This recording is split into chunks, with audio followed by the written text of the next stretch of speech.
Hi అండి. అందరూ ఎలా ఉన్నారు? బాగున్నారా? మేమైతే చాలా చాలా బాగున్నామండి.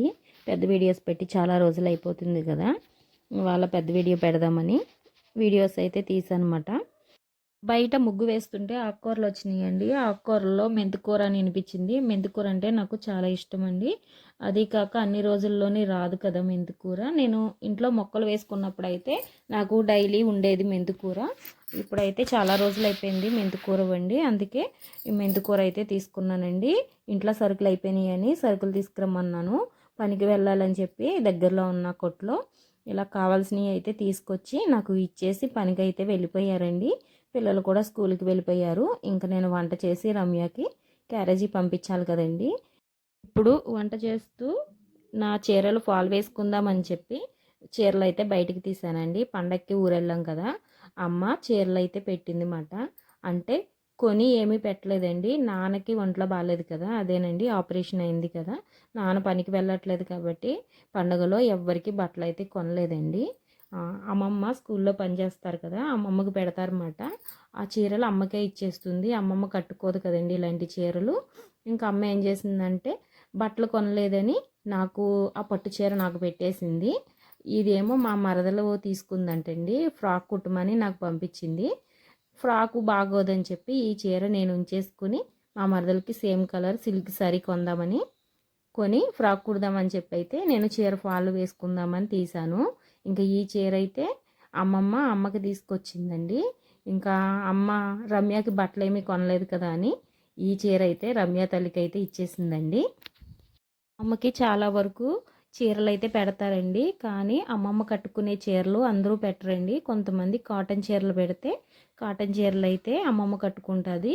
మిగతా ఇలాంటి చీరలు ఏం పెట్టినా ఇంకా అమ్మకే తీసుకొస్తుంది. అమ్మకి నచ్చితే అమ్మ తీసుకుంటుంది, నాకు బాగుంటే నాకు ఇచ్చేస్తుంది అన్నమాట. ఇంకా ఈ చీర అయితే మా తమ్ముడు మరదలు నాకు వాళ్ళ పెళ్ళి అయిన తర్వాత ఫస్ట్ ఈ చీర గాజులు అయితే కొని తీసుకొచ్చారండి. సంవత్సరం మా ఇంట్లో ఎవ్వరూ కొత్త బట్టలు అయితే కొనుక్కోలేదండి. కొంచెం ఇబ్బందులు ఉండడం వలన అడ్జస్ట్ అయిపోయామన్నమాట. ఇంట్లో ఉన్నవరకే కట్టేసుకున్నాం అన్నమాట బట్టలన్నీ. ఇంకా ఇది నా పాత మిషన్ అండి. ఈ మిషన్ని అమ్మేద్దామని అనుకున్నానండి, కానీ అమ్మకుండా మంచి పని చేశాను. ఇప్పుడు ఈ మిషన్ మీద టైలరింగ్ నేర్పిస్తున్నాను కదండి. నాకు అమ్మితే వచ్చే డబ్బులు ముగ్గురు నేర్చుకుంటే నాకు ఆ డబ్బులు వచ్చేసినాయండి.